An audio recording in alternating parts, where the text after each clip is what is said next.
शादी का घर, ढोल नगाड़े, रोशनी और चारों तरफ खुशियों का माहौल। लेकिन किसी को नहीं पता था कि इसी घर में एक बहू ऐसी भी है जो दिन रात काम करती है, फिर भी उसे सम्मान नहीं मिलता। आओ भैया, तुम तीनों का ही इंतजार था। माँ, जल्दी से अपनी नई बहुओं का गृह प्रवेश कराइए। अरे हाँ, नई बहुओं के आते ही मैं तो खुशी को भूल ही गई। खुशी बहू, चल जल्दी से अपनी देवरानियों का गृह प्रवेश करवा दे। जी माँ जी। खुशी ने मुस्कुराते हुए अपनी तीनों अमीर देवरानियों का गृह प्रवेश करवाया, लेकिन उसके चेहरे की मुस्कान के पीछे थकान और दर्द साफ दिखाई दे रहा था। वाह, मेरी तो किस्मत ही चमक गई। इतना महंगा दहेज, इतने बड़े घरानों की बहुएं, जो चीजें मैंने सपने में भी नहीं देखी थी, वो आज मेरे घर में रखी हैं।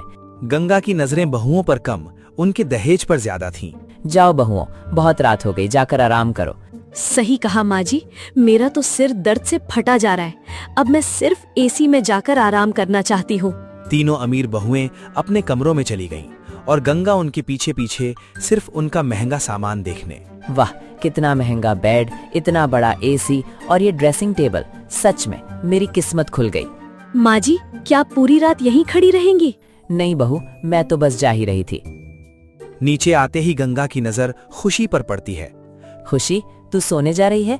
नहीं माँ जी, बस थोड़ी देर कमर सीधी करने गई थी। अभी बहुत काम बाकी है। पूरा घर साफ कर, सुबह नई बहुएं उठेंगी तो घर चमकना चाहिए। माँ, अब तो बहुत रात हो गई है, भाभी को भी आराम करने दीजिए। सुबह सब मिलकर काम कर लेंगे।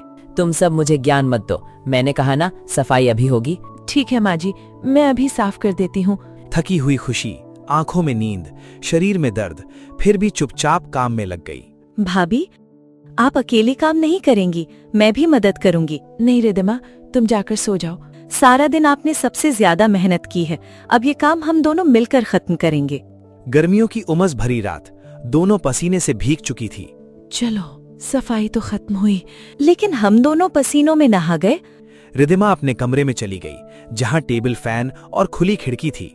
लेकिन राधिका का कमरा, पुराना पंखा, गर्मी से भरा कमरा, और उसी में बेचारी राधिका हर रात गुजारती थी।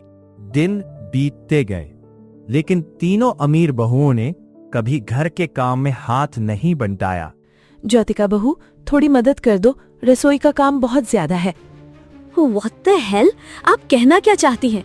घर का काम नौकरानियां करती हैं, हम नहीं। मैं तो बस। और हाँ, मेरे एसी की हवा खाने के बहाने मत ढूंढिए, मैं अभी एसी बंद कर देती हूँ। खुशी चुपचाप वहां से चली गई, लेकिन ये सब रिदिमा ने सुन लिया था। माँ, ये सब गलत है। भाभी पूरे घर का काम करती हैं और बदले में उन्हें क्या मिलता है? गलती खुशी की ही है। किसने कहा था उसे बहुओं से काम बोलने को? माँ, आप सिर्फ इसलिए अमीर बहुओं का पक्ष ले रही हैं क्योंकि वो दहेज लाई हैं? अगर वो काम नहीं भी करती तो क्या फर्क पड़ता है, इतना दहेज लाई हैं वही काफी है। रिदिमा का दिल टूट गया। उसे अपनी गरीब भाभी की हालत बिल्कुल देखी नहीं जा रही थी। और फिर एक रात रिदिमा ने ऐसा काम किया जिससे पूरे घर की सोच बदल गई। अरे, लाइट कैसे चली गई? एसी भी बंद हो गया। आज पूरी रात बिजली नहीं आएगी, सबको हॉल में ही सोना पड़ेगा। मजबूरी में सभी हॉल में आकर लेट गए, लेकिन गर्मी इतनी थी कि किसी की आंखों में नींद नहीं थी। हे भगवान, इतनी गर्मी में लोग रहते कैसे हैं? मैं तो रोज ऐसे ही सोती हूँ। सुबह होते ही ज्योतिका को फ्यूज दिखाई देता है। माँ जी, कोई बिजली नहीं गई थी, किसी ने जानबूझकर फ्यूज उड़ाया है। रिदिमा, ये सब तूने किया? हाँ माँ, मैंने किया, सिर्फ इसलिए ताकि एक रात के लिए ही सही आप सब खुशी भाभी का दर्द महसूस कर सको।